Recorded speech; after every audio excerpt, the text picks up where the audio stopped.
Hola chicos, ¿cómo están? En el video de hoy vamos a continuar con la lectura del poema Mio Cid y su análisis correspondiente, eh, tratando de esclarecer las dudas que puedan ir surgiendo a lo largo de la lectura del texto, que como ya habremos visto es bastante compleja, ¿sí? En el video anterior llegamos a hablar un poco de la página perdida y de alguna de las formas en las que se restituye y cuál sería aparentemente el contenido de esa página faltante. Así que hoy vamos a arrancar directamente con lo que es el texto de Perabat, o deberíamos arrancar directamente con lo que es el texto del manuscrito de Perabat, eh, pero también en esta primera estrofa hay alguna diferencia entre las ediciones, ¿sí? Yo voy a tratar de hablarles un poco de las dos, como para que ustedes puedan guiarse y no quedarse con dudas, sea cual sea la edición con la que estén trabajando, ¿sí? Bien, entonces, al final de la página repuesta, ustedes van a encontrar en algún lado que está el número 1, porque el poema de Mio Cid se compone de distintas estrofas que se llamaban tiradas, que son estas estrofas de longitud irregular, eh, de versos de 16 sílabas divididos en dos hemistiquios, o directamente de versos de 8 sílabas, dependiendo de cómo lo imprima el editor moderno, ¿sí? Pero lo más común es encontrarlos en versos de 16 sílabas divididos en dos hemistiquios, a veces dejan un pequeño espacio en mitad del verso para que se entienda esa división, ¿sí? Bien, otra diferencia que depende de las ediciones. Justamente como el texto es bastante complicado, algunos editores optan desde hace mucho tiempo por encabezar cada tirada, cada una de estas estrofas, con un pequeño subtítulo que funciona como resumen, ¿sí? Ustedes van a ver que esos resúmenes yo no los voy a leer en ningún momento. No forman parte del texto original, fueron agregados por editores posteriores como para tratar de aclarar un poco el sentido. Pero justamente para aclarar el sentido es que estoy grabando este video, así que no tiene mucha lógica que lea el subtítulo y después en muchos casos es leer exactamente lo mismo, pero dicho con otras palabras.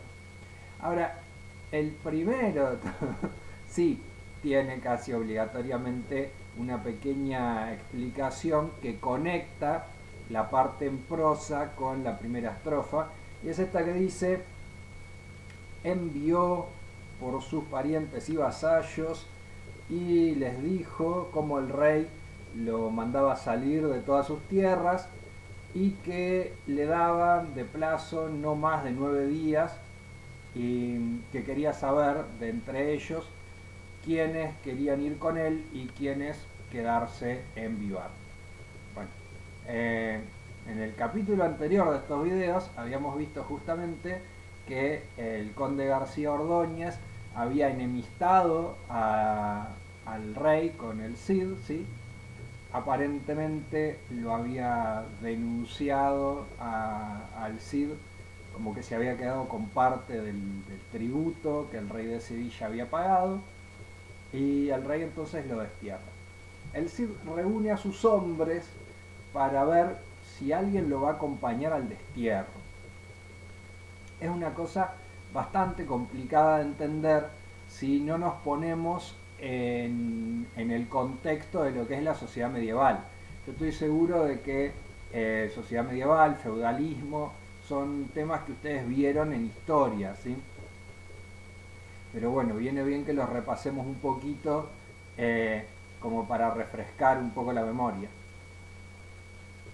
El Cid es un señor feudal, posee entonces una cantidad de tierras, y de esas tierras proviene su poder y su riqueza, de la posesión de esas tierras.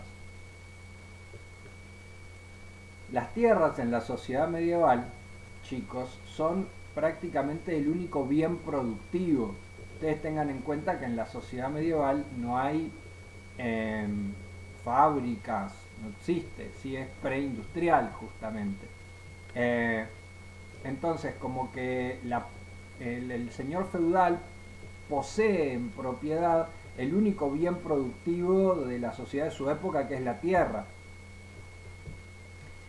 Entonces, de la riqueza que se obtiene por trabajar esa tierra, que la trabajan sus vasallos, que son mayormente campesinos, porque estamos en una sociedad con una economía esencialmente agropecuaria, proviene entonces la riqueza del señor. Con esa riqueza puede mantener un ejército y de allí proviene su poder militar. ¿Me entienden? ¿Me explico? Entonces, el Cid es un pequeño señor feudal, ¿sí? No ocupa una jerarquía alta dentro de lo que sería el estamento de la nobleza, no es un duque, no es un conde, ¿sí? Es señor de Vivar, de un pequeño pueblito. Pero de ese pueblo lo acaba de desterrar el rey Alfonso. ¿Qué implica que el rey lo destierre? Bueno, esencialmente que todo el poder del Cid se acaba de perder, porque su poder dependía de la posesión de la tierra. Si al señor feudal lo separás de la posesión de la tierra, entonces pierde completamente todo su poderío. No tiene ya la riqueza que producen los campesinos, no tiene por lo tanto con qué mantener el ejército, con qué mantener a sus soldados.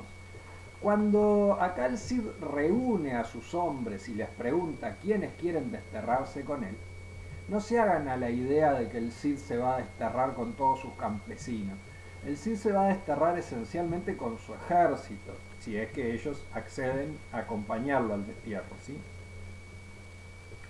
Que sería una cuestión extraordinaria, ¿no? Porque ¿por qué estos soldados querrían desterrarse junto con el Cid? Bueno, pero él les pregunta. De hecho, todavía no empecé a leer la primera tirada. Nada más estoy explicando cuál es la situación. Y acá, como les decía, van a encontrar, dependiendo de las ediciones, algunas que tienen un pedacito más y otras que no lo tienen. Yo voy a leer la que es más extensa, ¿sí? Les voy a avisar dónde empieza la otra si están leyendo de la otra edición. Bien, y esto está entre comillas porque lo dice el Cid. Y los que conmigo vengan, de Dios reciban buen pago. Y aquellos que aquí quedasen, quiero contentos dejarlos. Entonces habló Álvar Fáñez, que era del Cid primo hermano. Con vos nos iremos, Cid, por yermos y por poblados. Nunca os abandonaremos, en tanto que estemos sanos. Y con vos emplearemos nuestras mulas y caballos, y toda nuestra fortuna y nuestros trajes de paño. Siempre os hemos de servir como leales vasallos. Su aprobación dieron todos a cuanto dijo don Álvaro. Mucho agradeció mío Cid cuanto allí fue acordado. El Cid salió de Vivar, a Burgos va encaminado. Allá dejó sus palacios, yermos y desheredados. Toda esta parte hay algunos editores que no la incluyen y empiezan directamente acá. De sus ojos mío Cid va tristemente llorando. Volvía atrás la cabeza y se quedaba mirándolos. Miró las puertas abiertas, los postigos sin candados, las alcándaras vacías, sin pellizones ni mantos, sin los halcones de casa ni los azores mudados. Suspiró entonces mío Cid, de pesadumbre cargado, y comenzó a hablar así tan justo y tan mesurado. Loado seas, Señor, Padre que estás en lo alto. Todo esto me han urdido mis enemigos malvados. Muy bien, así que, contrariamente a lo que se podía suponer, los guerreros del Cid deciden mayoritariamente acompañarlo al destierro. Era tal la confianza que estos hombres tenían en su señor que no hicieron ningún tipo de caso a las acusaciones que había en su contra Y es más, están a partir de este momento arriesgando lo que sería sus propias vidas, sus propias posesiones y capital, porque saben que el Cid despojado de su tierra no tiene con qué pagarles. Pero de todas formas, por una cuestión de lealtad, ellos lo van a acompañar al destierro. ¿Sí? Acá hay entonces una pequeña escena emotiva en la que el Cid mira hacia atrás y ve su palacio ya abandonado con las puertas abiertas y llora y pone a Dios como testigo de que esa injusticia tiene que sufrir por culpa de las habladurías de sus enemigos. Muy bien, pero la cuestión es que él entonces se destierra con sus tropas. El que habla en nombre de todos es Álvar Fáñez, que va a ser como la mano derecha del Cid en todo lo que tiene que ver con los combates, con las batallas. Es como su lugarteniente, podríamos decir, en la guerra. Van a ver que es un personaje importante en lo que va a ser el desarrollo posterior de la trama. Bien, y el Cid se va de Vivar, que es su pueblo, hacia Burgos. Aclaración, Burgos está en el reino de Castilla. El rey Alfonso de Castilla le da 9 días de plazo para abandonar el reino porque las marchas eran muy lentas, ¿sí? Es decir, ellos tenían que irse a caballo, entonces bueno, además de preparar la partida, en sí el viaje lo iban a tener que ir haciendo de pueblo en pueblo, hospedándose una noche en un lugar y al día siguiente marchando, ¿sí? A ver, por más que muchos vayan a caballo, el paso al que van a marchar va a ser el paso de los que van a pie, ¿sí? El paso de la infantería. No es que la caballería va adelante a su ritmo y los peones van atrás al suyo. Marchan todos a paso de hombre. O sea, imagínense que es como dejar un reino a pie. Eso es lo que van a tardar. Por eso el rey les da 9 días. Así que él va a pasar ahora por Burgos. ¿Sí? La primera ciudad por la que va a pasar es por la ciudad de Burgos, que todavía es parte del reino de Castilla. Va a tardar en salir del reino. ¿Sí? Bien. Tirada 2. Bueno, lo leo del castellano antiguo, lo voy traduciendo. Allí piensan de aguijar, allí sueltan las riendas. A la salida de Vivar vieron la corneja a la derecha y entrando a Burgos la vieron a la izquierda.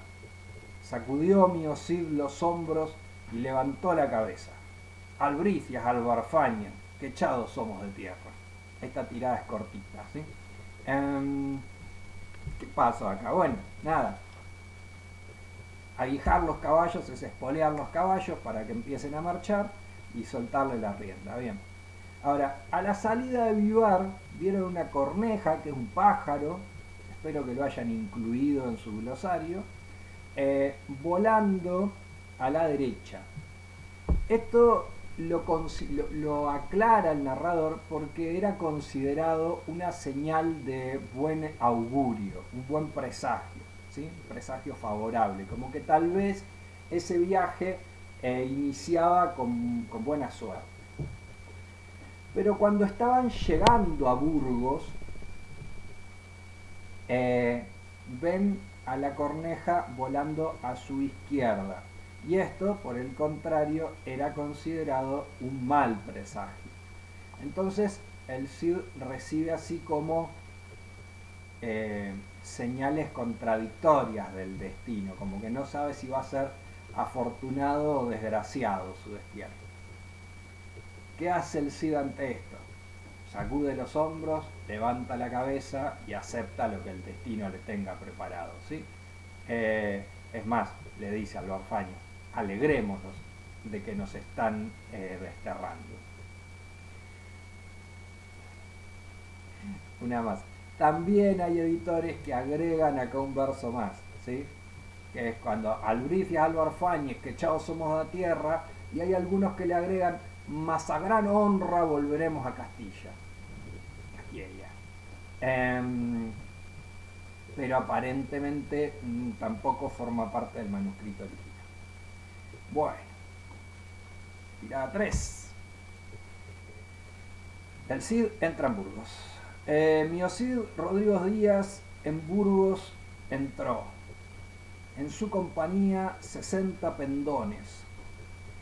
Asomábanse a verlo mujeres y varones, burgueses y burguesas por las ventanas son, llorando de sus ojos, de tanto que era el dolor, y de sus bocas todos decían la misma razón. Dios, qué buen vasallo, si tuviese un buen señor. Muy bien, el Cid llega a Burgos y la gente se asoma a las ventanas para verlo pasar con sus 60 pendones. Otra palabrita rara. Los pendones, chicos, son como como un banderín que va en la punta de la lanza. ¿Ubican? ¿Sí? Está el asta de la lanza, la punta, que es la parte metálica afilada, y abajo de esa parte metálica afilada, cualquier película de la Edad Media, van a ver que tienen como una especie de banderín de color, de paño, que identifica al caballero como a qué ejército pertenece, ¿sí? Cuando dice entonces que el Cid entró con 60 pendones, lo que quiere decir es que lo acompañaban 60 caballeros, ¿sí? Reducido ejército, muy poquita gente, pero bueno, lo acompañaban 60 caballeros. Además de su finalidad, digamos, como símbolo para identificar la pertenencia del guerrero a un ejército, esos pendones, ese banderín de paño, servía también para absorber la sangre de la persona a la que yo atravesaba con la lanza y que la sangre no corriera por el asta de la lanza hacia abajo y la volviera resbaladiza, porque después de que yo atravieso 4 o 5 con la lanza, como que me va a empezar a chorrear sangre y tripas y se me va a resbalar de la mano. Entonces para eso también eran los pendones. Así que bueno, el Cid entra con sus 60 caballeros y los burgaleses se asoman a verlo pasar por las ventanas.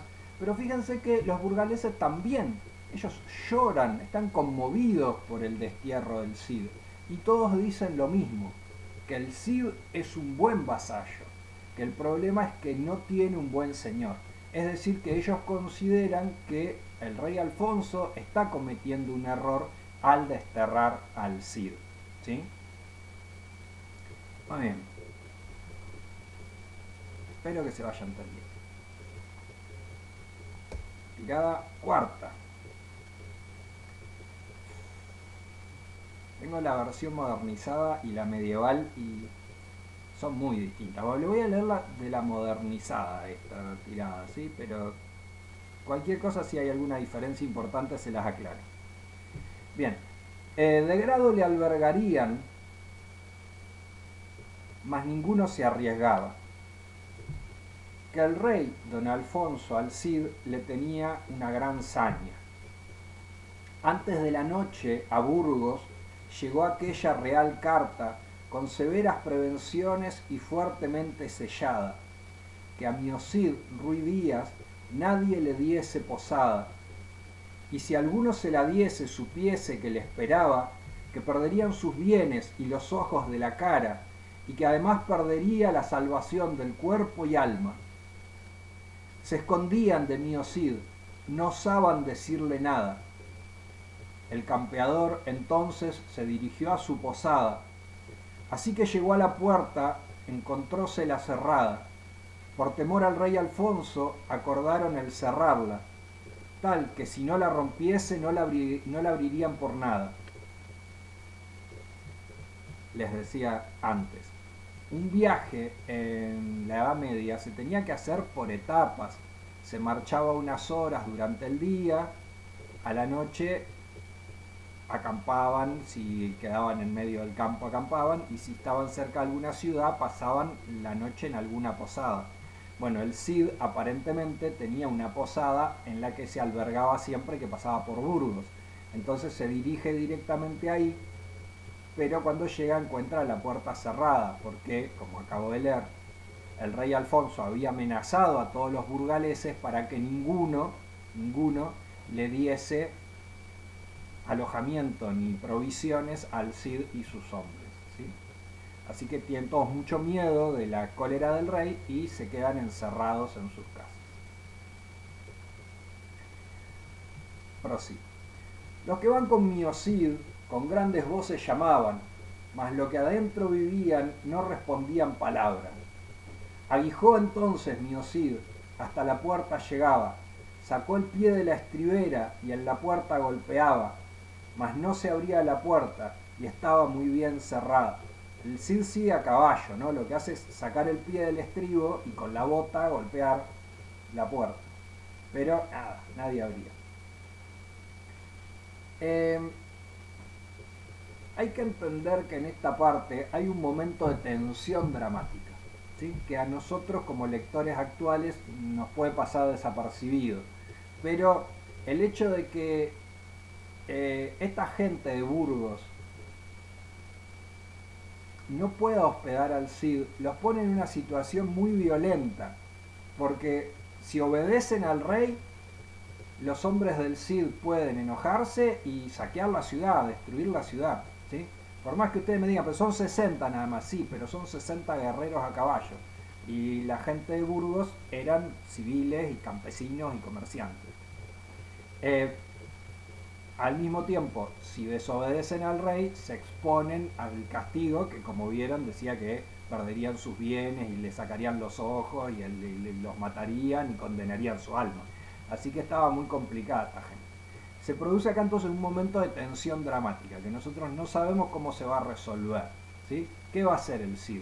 ¿Enojado va a atacar la ciudad? O, que parece hasta ahora lo más probable porque está pateando la puerta. Bien. Una niña de 9 años frente a Miocid se para. Cid, campeador, que en buen hora ceñiste la espada. Sabed que el rey lo ha vedado. Anoche llegó su carta, con severas prevenciones y fuertemente sellada.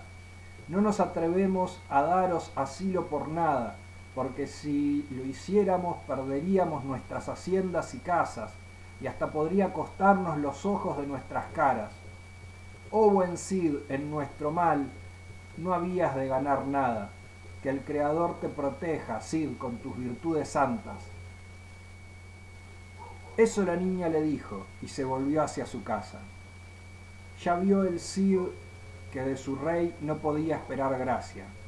Partió de la puerta entonces por la ciudad aguijaba, llega hasta Santa María y a sus puertas descabalga. Las rodillas hincó en tierra y de corazón rezaba. Es decir, que finalmente esta niña, que parece que era la única persona que andaba suelta en la calle porque todos se habían ido a encerrar a su casa por miedo, se planta frente al Cid y les cuenta qué es lo que está pasando, que el rey les prohibió alojarlo y el Cid obviamente no gana nada destruyendo la ciudad ni forzándolos a tener que recibirlos y que después se expongan al castigo real. Entonces esta nenita de 9 años es la que conmueve el corazón del Cid, que se va de Burgos sin recibir alojamiento ni provisiones y cabalga hasta un monasterio cercano donde por fin desciende de su caballo, hinca las rodillas y se pone a rezar, ¿sí? El Cid van a ver que es muy religioso, ¿sí? Cruz que ve, cruz que el tipo descabalga, se arrodilla y reza, van a ver que reza 200 veces en el libro, ¿sí? Bueno, acá pasa entonces por el convento de Santa María y se pone a rezar. Cuando acaba su oración, de nuevo Miocid cabalga. Salió luego por la puerta y el río Arlanzón cruzaba. Junto a Burgos, esa villa, en un arenal acampa. Manda colocar la tienda y luego allí descabalga. Miocid Rodrigo Díaz, que en buen hora ciñó espada, en el arenal posó, nadie le acogió en su casa. Pero en torno de él hay mucha gente que le acompañaba. Así acampó Miocid como si fuese en montaña. También ha vedado el rey que en Burgos le vendan nada. de todas aquellas cosas que puedan ser de vianda. Nadie osaría venderlo ni aún una dinerada. La dinerada es el salario de un soldado, ¿sí? Que sería como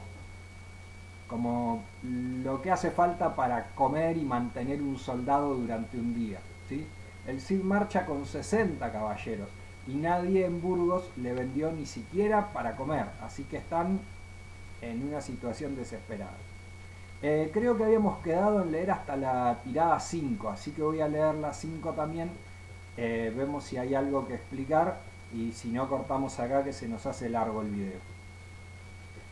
Bien, en la tirada 5 aparece Martín Antolínez, que es uno de los burgueses o burgaleses que se va a compadecer del Cid y lo va a ayudar. El buen Martín Antolínez, el burgalés más cumplido, a mi Cid y a los suyos los provee de pan y vino.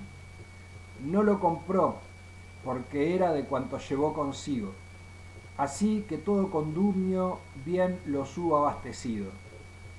Agradeciólo mi Cid, el campeador cumplido, y todos los otros que van del Cid a su servicio. Habló Martín Antolínez, oiréis lo que hubo dicho. Oh mi Cid campeador, que en buena hora habéis nacido. Esta noche reposemos para emprender el camino, porque acusado seré de lo que a vos he servido, y en la cólera del rey Alfonso estaré incluido. Si con vos logro escapar de esta tierra sano y vivo, el rey, más pronto o más tarde, me ha de querer por amigo. Si no, cuanto aquí dejo, no me importará ni un higo. Muy bien. Entonces, Martín Antolínez, de sus propias posesiones, de los propios alimentos que tenía en su casa, abastece a los hombres del Cid para que esa noche no pasen hambre ni sed, pero sabe que por hacer eso incurre en la cólera del rey y por lo tanto él también va a tener que acompañar al Cid en su destierro. Pero fíjense bien lo que dice en el final de esta estrofa, que es que aunque él sabe que por hacer esto el rey ahora lo va a condenar, más tarde o más temprano, dice, me va a querer como amigo por haberte ayudado. Porque Martín Antolínez también considera que el rey se equivoca al desterrar el Cid y que en algún momento va a reflexionar y se va a dar cuenta de su error. Y que en ese momento, cuando se dé cuenta de la injusticia que cometió, le va a agradecer a Martín Antolínez haber ayudado al Cid, que era un caballero tan leal. Ahora, si no llega a ser así, dice Martín Antolínez, si el rey nunca se da cuenta de su error y marcho al destierro para siempre, no me importa. No me importa un higo, dice. Yo supongo que será como nosotros decimos, no me importa un comino o no me importa un pepino. Si uno se pone a pensarlo, tampoco tiene mucho sentido. Bueno, pero será una expresión de la época, que no le importa, ¿va? Que él sabe que está haciendo lo correcto, que cree que el rey se va a dar cuenta, pero si el rey no se da cuenta, no importa, él lo va a hacer igual. Bueno, creo que más o menos, aunque sea un poquito, pudimos ir aclarando. Ustedes se van a dar cuenta que las primeras estrofas que leen le van a resultar muy raras, pero una vez que sigan adelante con la lectura, cada vez le van a ir agarrando más la mano y lo van a poder leer de una manera más fluida, ¿sí? Por eso me interesaba, aunque sea, leer las primeras estrofas, sentar lo que serían las bases del conflicto narrativo, ¿sí? El Cid va a ser desterrado injustamente, sus hombres deciden acompañarlo, estamos leyendo lo que sería este viaje hacia el destierro, ¿está bien?